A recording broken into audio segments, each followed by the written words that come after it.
그리스도께서 십자가에서 대속의 그 죽으심을 통하여서 우리는 그 율법에서 풀어주셨다. 그래서 이제 율법 10계명은 지킬 필요가 없다. 그렇게 이제 생각하시는 분도 있겠고요. 또 어떤 사람들은 아니다. 하나님이 주신 거룩한 계명 법이기 때문에 지켜야 된다고 생각하시는 분들도 있을 것입니다. 여러분들의 생각은 어떠십니까? 근데 이에 대해서 명쾌한 답을 하신 분이 있습니다. 종교개혁자 마틴 루터는 십계명을 아는 사람은요 성경 전체를 아는 것과 같다 이렇게 이야기했어요. 십계명을 알면 성경 전체를 아는 거다. 십계명은 모든 성경의 축약이 된 것이 십계명이다 그렇게 얘기를 해요. 그 유명한 하르낙이라고 하는 신학자가 있는데 그분은 그렇게 얘기를 해요. 우주를 줄인 것이 하나님의 말씀이고 하나님의 말씀인 성경을 줄인 것이 십계명이다. 이렇게 이야기했습니다. 결국은 십계명은요 하나님이 그 세우신 모든 법, 우주의 법, 그리고 성경에서 이야기하고 있는 모든 법, 그것의 가장 축약, 그것이 십계명이다. 이렇게 얘기를 했어요. 십계명은 성경에 보면 2번 나와요. 우리가 잘 아는 출애굽기 20장하고 그리고 오늘 신명기 5장 이렇게 2번 나오게 되어집니다. 근데 왜 이렇게 2번 주셨느냐면 출애굽기 20장에 나오는 십계명은요 그 출애굽한 제1세대들에게 주신 말씀이고 그리고 신명기 5장에 나오는 십계명은 이제 가나안에 막 들어가려고 하는 그 2세대들에게 주신 말씀입니다. 그래서 2번 나와요. 이걸 가만히 생각해 보게 되면 이제 조금 있으면 이스라엘은요 모든 40년의 길고 긴 오래된 광야 생활을 청산하고서 가나안 땅에 들어가는데 가나안 땅에 들어가기 직전에 하나님께서는요 그 2세대들에게 십계명을 주신 것이에요. 그 이유는 뭐냐면요 이 십계명은 광야에서뿐만 아니라 가나안에 들어가서도 하나님의 나라의 백성으로서 반드시 지켜야 할 신앙의 핵심이다. 그런 얘기예요. 즉 십자가의 십계명은 폐기되는 것이 아니라 계승되어야 될 중요한 하나님이 세우신 법이다. 그런 얘기입니다. 그래서 사람이 살아가는 한 어디에 가서 살더라도 언제라도 폐기되지 않아야 될 법은 십계명이다. 그런 얘기죠. 근데 아까 말씀했습니다마는 십계명은 2번 나오죠. 출애굽기 20장하고 오늘 본문 신명기 5장 2번 나오는데 공통점이 있어요. 어떤 공통점이 있냐면 이 십계명은 구원받은 이후에 주어졌다고 하는 공통점이 있습니다. 우리가 잘 아는 것처럼 출애굽기 20장의 십계명은 이스라엘 백성이 애굽에서 해방된 직후 시내산에서 주신 것이 있고요. 그리고 신명기 5장은 이제 광야에서 벗어나서 가나안 땅에 들어가기 직전에 주신 것이죠. 두 경우 하나는 애굽에서 하나는 광야에서 이제 벗어나서 새로운 삶의 땅으로 들어가기 직전에 주신 것이 십계명이다라는 공통점을 가지고 있습니다. 왜 하나님께서는요 한 번만 주시면 되는데 왜 2번 구원받은 후에 십계명을 주셨을까요? 그것도 구원받기 전에 주신 것이 아니에요. 출애굽하기 전에 주신 것이 아니에요. 출애굽하고 난 다음에 그리고 광야를 벗어나고 난 다음에 주셨어요. 왜 그렇게 하나님께서는 구원받은 후에 두 번 십계명을 주셨을까? 그것은 우리에게 굉장히 중요한 의미를 가지고 있습니다. 이것은 구원을, 하나님의 십계명을 지키면 구원을 주겠다라고 하시는 말씀이 아니라 이미 구원 받았으니 이렇게 살아라 라고 주신 의미다라는 얘기인 거예요. 즉 십계명은 구원의 조건이 아니라 이미 구원받은 백성에게 우리의 삶에서 이 법대로 살으라라고 하시는 말씀이라는 얘기입니다. 그래서 오늘 본문에 보게 되면 15절에 그런 말씀이 있잖아요. 너는 기억하라, 내가 애굽 땅에서 종이 되었더니 내 하나님 여호와가 강한 손과 편 팔로 거기서 너를 인도해 내었나니 그러므로 내 하나님 여호와가 내게 명령하여 안식일을 지키라느니라. 이제 너는 구원받았어. 하나님께서 강한 손으로, 강한 팔로 거기서 너를 구원하고 인도해 냈지 않느냐. 그러니까 너는 구원받은 백성으로, 하나님의 인도함을 받은 백성으로 이제는 십계명을 지키고 살아라 라고 하는 말씀이다라는 얘기입니다. 그런데 출애굽기 20장이나 신명기 5장이나 십계명을 주실 때 또 공통점이 있어요. 뭐냐면 나는 너를 애굽 땅에서 인도하여 낸 너희 하나님이다라고 시작하고 있어요. 나는 너를 애굽 땅에서 인도하여 낸 너희 하나님이다. 그러면서 십계명을 주셨어요. 왜 그러느냐면 이는 하나님의 백성이다라고 하는 것은 뭐예요? 너의 정체성, 나의 정체성 잊지 말아라. 너는 나의 백성이다. 그런 선언인 겁니다. 그래서 십계명은 어떻게 살면 구원받는가를 정하신 법이 아니라 구원받은 사람들은 어떻게 사는가를 보여주는 정체성의 선언, 정체성의 삶의 모습이요 표현이다라는 말씀인 거예요.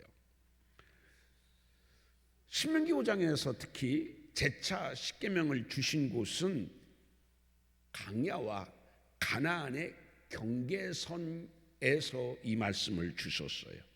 왜 경계선에서 두 번째 십계명을 주셨을까요? 경계선에서 너의 정체를 분명히 하라는 얘기예요. 이 정체성을 확고히 하지 않으면 내가 들어가 가지고서 가나안 사람처럼 내가 하고 싶은 대로 하면서 살게 되어지니 절대 가나안 사람들처럼 하고 싶은 대로 하지 말고 하나님의 법대로, 하나님의 기준대로 살라는 얘기예요. 가나안 사람들은 어떻게 살고 있어요? 내가 기준이에요. 하나님의 법을 모르는 사람들이에요. 하나님은요 이스라엘과 계약을 맺으셨잖아요. 그래서 이 계약은 법이에요. 그러나 하나님은 가나안과 계약 맺지 않으셨고 가나안 백성은 하나님의 법을 몰라요. 그러니까 어떻게 해요? 내 기준에서 살아요. 그러나 너는 나와 함께 계약을 맺은 내 백성이지 않느냐. 그러니 너는 너의 기준이 아니라 내 기준대로 살아라. 그 하나님의 기준대로 살아라는 것이 뭐예요? 그게 십계명이다 라는 것이에요. 그런데도 어떻게 해서 나중에 보게 되면 이스라엘 백성들이 이 십계명을 주시면서 선언을 했잖아요. 너는 내 백성이다. 가나안처럼 살지 마라. 하나님의 기준으로, 하나님의 법대로 살아라. 그런데 바로 이어서 무슨 시대가 열려요? 사사시대가 열려요. 사사시대의 대표적인 특성이 뭐예요? 자기 소견대로 행한 거예요. 이 사람은 아니 이게 맞아. 어떤 사람은 아니요 내가 생각할 때는 이래도 괜찮아. 자기의 소견대로 살았어요. 뭐가 없어졌어요? 하나님의 법, 하나님의 기준이 없어지고 내가 기준이 되는 거예요. 내가 생각하면 괜찮을 거야. 이것 정도는 괜찮을 거야. 그래서 하나님이 그걸 우려해서 네 기준이 아니다. 네 해석이 아니다. 하나님의 법이 기준이고 하나님의 말씀이 기준이어서 이 법대로 살아라고 가나안 땅에 들어가기 전에 재차 경계선에서 두 번째 십계명을 주셨다라는 말씀인 것입니다. 신앙은 지식이 아니라 삶입니다. 십계명은 우리가 외우라고 주신 것이 아니라 그대로 살라고 주신 생활법입니다. 우상을 만들지 마라, 안식일을 거룩히 지켜라, 부모를 공경하라. 이 모든 계명은 뭐예요? 삶이에요. 삶. 중요한 것은 너는 얼마나 알고 있느냐가 중요한 것이 아니라 나는 이 말씀대로 살고 있는가가 중요해요.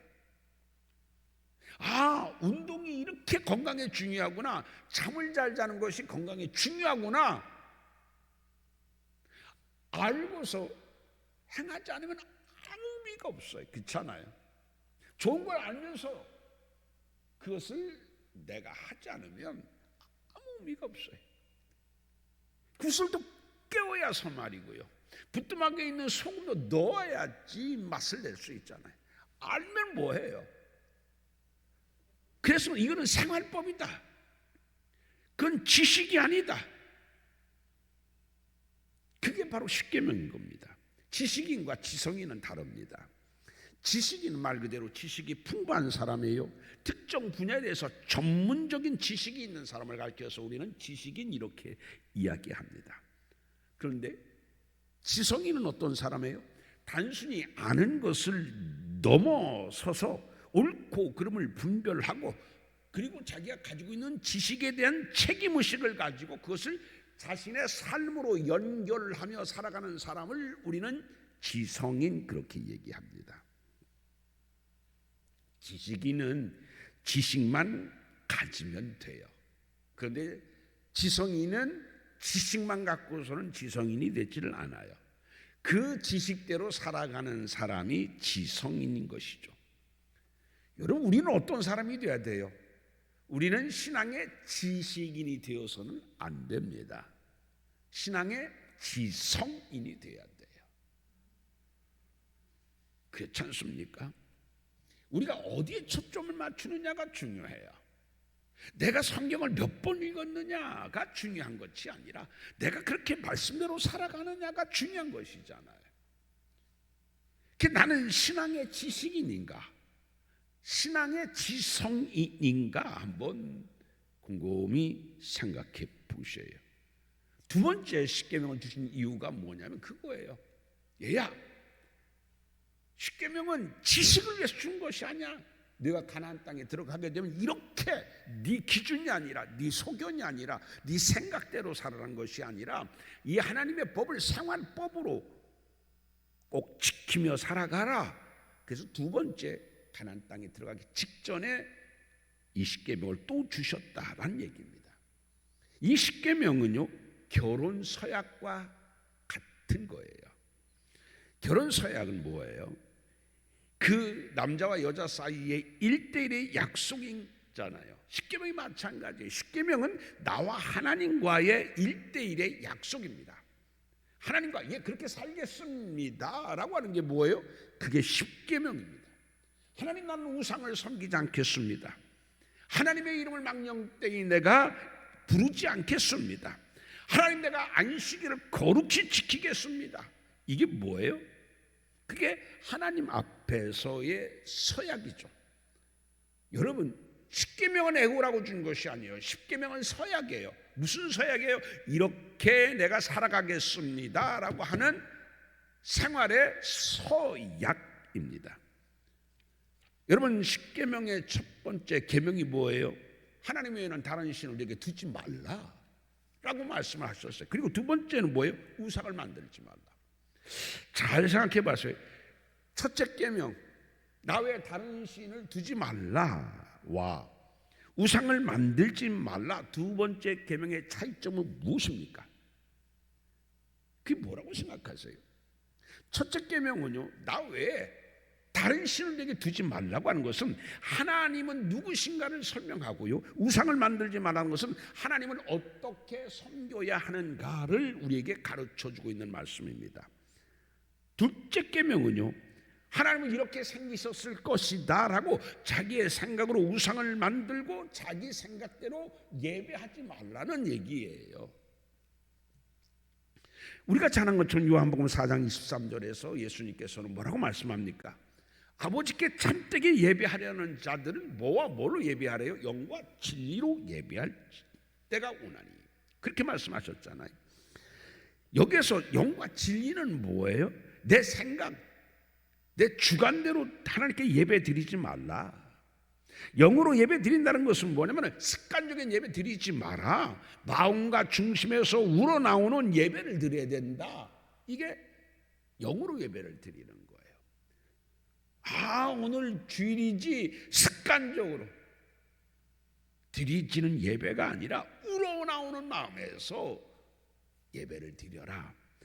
진정으로 예배 드린다는 얘기는 뭐예요? 진정은요, 진리대로 하나님이 가르쳐 주신 대로 내 마음대로가 아니라 하나님이 지시하신 대로, 하나님께서 계시한 대로, 하나님께서 정하신 대로 진리대로 예배를 드려라 라는 말씀인 겁니다. 이게 우상을 만들지 말라는 뜻이에요. 세 번째 계명인 여호와 이름을 망령되이 일컫지 말라고 하는 것은 뭐예요? 망령되다라는 것은 여러 뜻을 가지고 있어요. 이것은요, 하나님의 이름을 자기의 목적을 위해서 거짓되게 사용하지 말라라는 뜻도 있어요.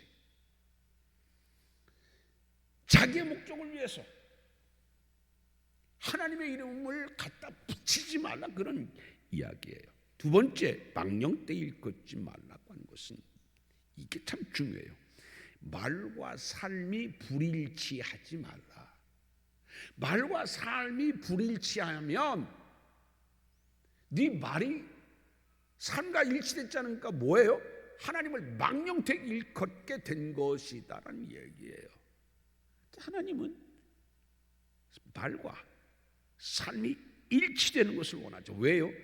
생활법이니까. 하나님의 말씀은 지식이 아니라 우리가 지성이 되어져서 그것을 내 삶 속에서 이루어야 될 것인데, 만약에 그렇지 않게 되면 그것이 바로 뭐라고요? 그게 하나님의 이름을 망령되이 부르게 되어지는 것이다 라고 성경은 말씀하고 있습니다. 말은 하나님의 뜻대로 산다고 하면서 삶은 전혀 그렇게 살지 않을 때 그것이 하나님의 이름을 망령되이 부르는 것이다 라는 말씀입니다.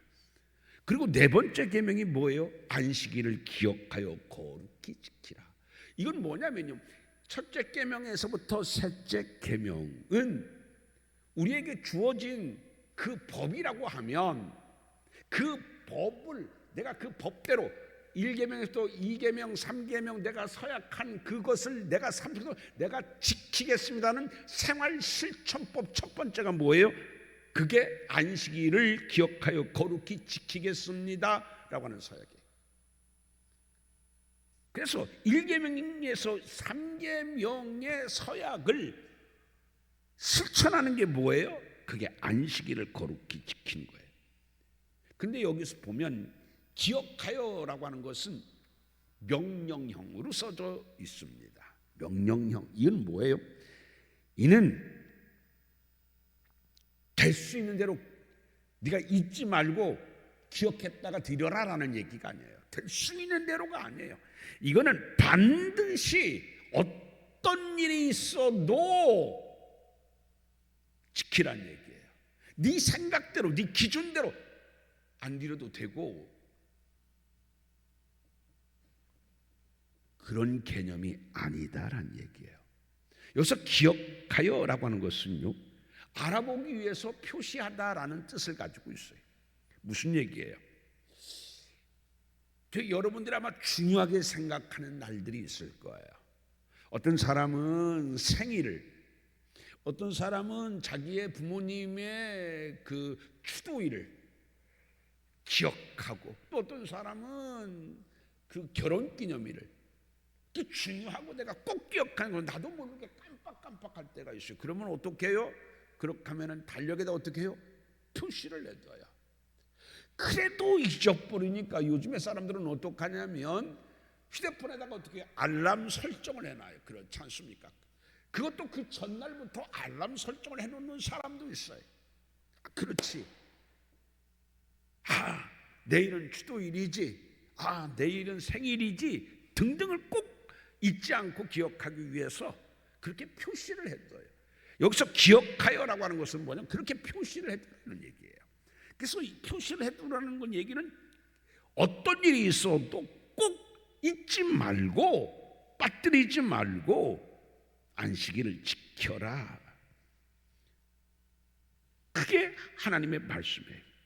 그래서 우리가 주일을 지킨다고 하는 것은 단순한 종교의 행위가 아니라 눈에 보이지 않는 하나님에게 하나님 말씀대로 살겠습니다, 하나님을 내가 경외합니다라고 하는 것을 내 삶으로 보여주는 첫 번째 삶의 실천법이 바로 안식일을 지키는 것입니다. 우리가 주일을 지키지 않는 것은 주일을 몰라서 지키지 않는 것이 아닙니다. 왜요? 다른 것이 더 중요해서 그래요. 그렇지 않습니까? 다른 것이 더 중요해요. 예배 드리는 것보다 내가 좋아하는 것이 더 있기에 하나님 이해하시겠지. 급한 일이 있어서, 여러분, 그거는 내 생각이에요. 네 생각의 판단대로 드려라라고 하나님은 말씀하지 않아요. 기억하여 반드시 표시를 해두고서라도 너는 드려라. 드려도 되고 안 드려도 되고 네 생각대로 판단해서 하지 마라. 그게 바로 뭐냐면 기억하여라는 얘기입니다. 하나님을 예배하는 것보다 내가 앞서는 순간 주일이 무너지게 되어지고, 주일이 무너지는 순간 십계명 전체가 무너지는 거예요. 신앙생활에서 제일 중요한 게 뭐예요? 주일이에요. 주일 지키는 것보다 신앙생활 더 중요한 건 없어요. 왜냐? 주일을 통하여 모든 것이 공급되고 하나님과의 관계가 형성되어져요. 그렇잖아요. 하나님과의 관계는요, 주일을 통해서 이루어집니다. 그런데 주일이 무너지게 되면요, 다른 게 전체가 무너져요. 주일을 지킨다는 것은 우리의 몸의 등뼈와 같습니다. 등뼈가 무너지면은요, 내가 아무리 서 있으려고 하더라도 안 돼요. 나는 서 있어 아무리 그런다고 하더라도 등뼈가 무너져 있으면 그 일어설 수가 없잖아요. 그 주일이라고 하는 것은 바로 그와 같아요. 그래서 하나님께서는요, 다른 것에는 기억하여라고 하는 말을 사용하지 않아요. 어떤 십계명에 기억하여라는 말을 사용합니까? 안 사용해요. 왜요? 이거를 기억하면 1계명부터 마지막 10계명까지 다 지킬 수 있다, 그런 얘기예요. 그 10계명의 가장 중심 근간은 뭐냐면 안식일을 거룩히 지키는 거예요. 하나님은 이해하시겠지. 그런데 이렇게 내 기준으로 생각을 해서 우리가 주일을 잘 지키지 않게 되면 이런 사람들에게 성경은 뭐라고 말씀하시는 줄 알았어요? 야고보서 1장 22절 말씀에서 이런 사람을 가르쳐서 이렇게 말씀합니다. 듣기만 하고 행하지 않는 자로 자기 자신을 속이는 사람이다. 듣기만 해요. 맞아. 그러고 행하지 않으면 그거는 자기를 속이는 사람이다. 이렇게 야고보서 1장 22절은 자기를 속이는 사람이라고 말씀합니다. 그리고 야고보서 1장 8절 말씀에 보면 이런 사람을 두 마음을 품은 사람이래요. 하나는 하나님께 내가 예배 드려야 되는데 하나님을 향한 마음도 있어요. 그런데 내가 좋아하는 게 있어요. 내가 더 급한 게 있어요. 내가 더 필요한 게 있어요. 두 마음이죠, 두 마음. 여러분, 우리가 두 마음 하면서 나하고는 상관이 없는 것 같아요. 근데 나는 두 마음을 갖고 있잖아요. 근데 하나님은 뭐라고 그래요? 두 마음을 원하자니요. 그 우리의 마음이 나눠진 두 마음이 온전히 하나님을 향하기를 원하시는 거예요. 그거를 결단하고 표시하는 게 뭐예요? 주일이에요, 주일. 그래서 주일은 반드시 기억하여 지키라. 이사야 29장 13절 말씀에 보면 입술로는 공경하나 마음은 먼자. 누가 그랬어요? 이다가 그랬어요. 여러분, 주일은 단순한 종교 행위가 아니라 나에게 무엇이 가장 중요한가를 드러내는 잣대와 같고 저울과 같아요. 주일을 못 지키는 것이 아니에요. 나의 우선순위에서 내가 좋아하는 거, 내가 필요한 거, 내가 더 중하다고 생각하는 것에서 밀리는 거예요. 안식일을 지키라고 하는 것은요, 하나님께서 우리에게 너는 너의 삶의 주인이 누구라고 생각하느냐라는 것을 묻는 거고, 안식일을 지키는 것은 그 물음에 예, 저의 삶의 주인은 하나님입니다 라고 입술이 아니라 삶으로 대답하는 거예요.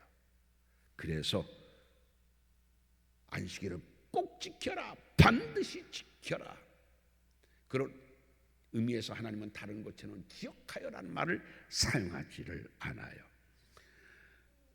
우리가 주일을 성수하게 될 때에 그 축복은 뭐냐면, 내가 안식일을 지키는 것이 아니라, 내가 주일을 지키는 것이 아니라 주일이 나를 지켜줍니다.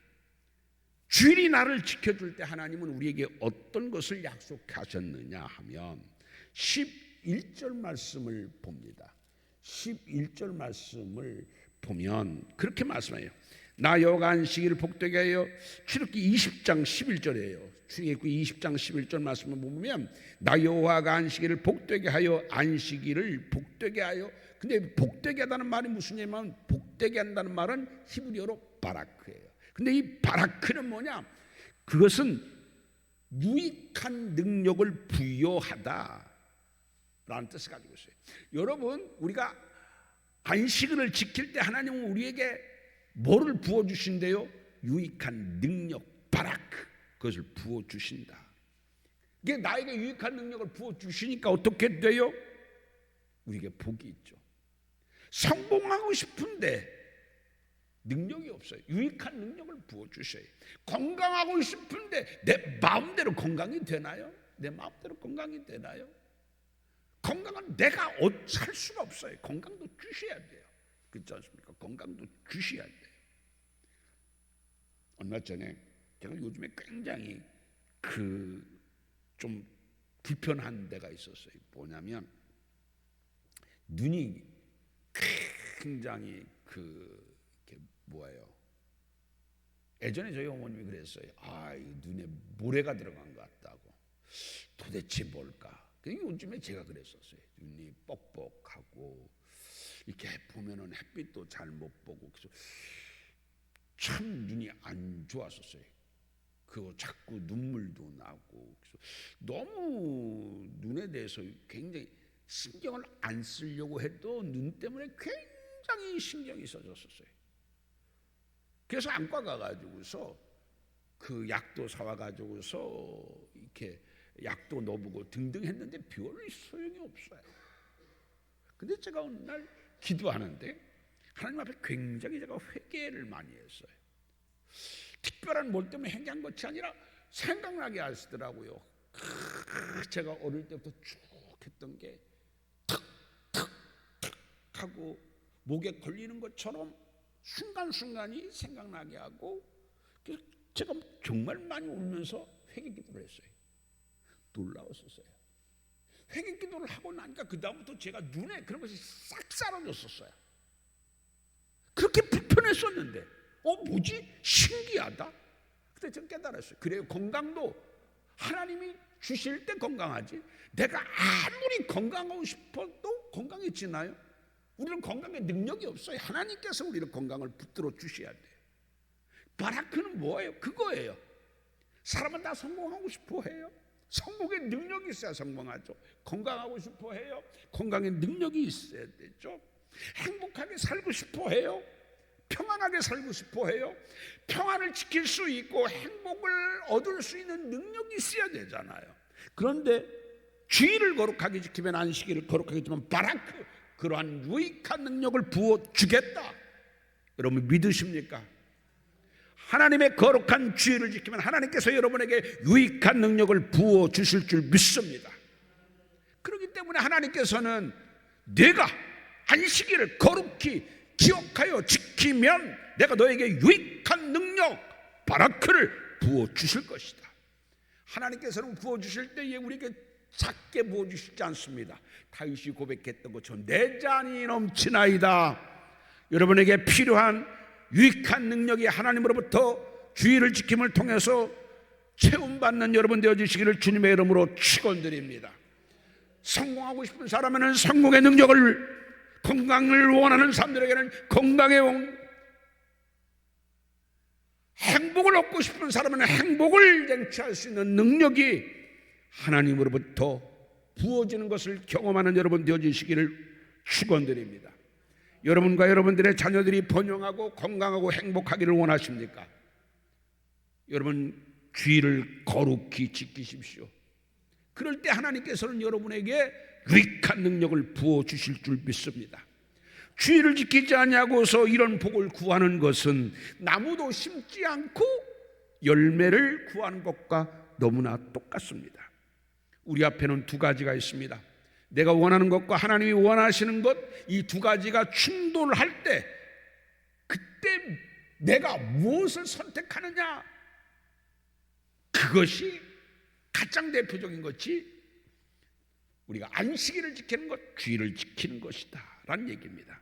사랑하는 성도 여러분, 안식일을 거룩히 기억하여 지키라는 말씀을 꼭 기억하시고, 주의를 지킴을 통해서 정말 내가 예전에는 부어받지 못했었던 유익한 능력이 부음받음을 받을 수 있는 귀한 여러분 되어지기를 주님의 이름으로 축원드립니다.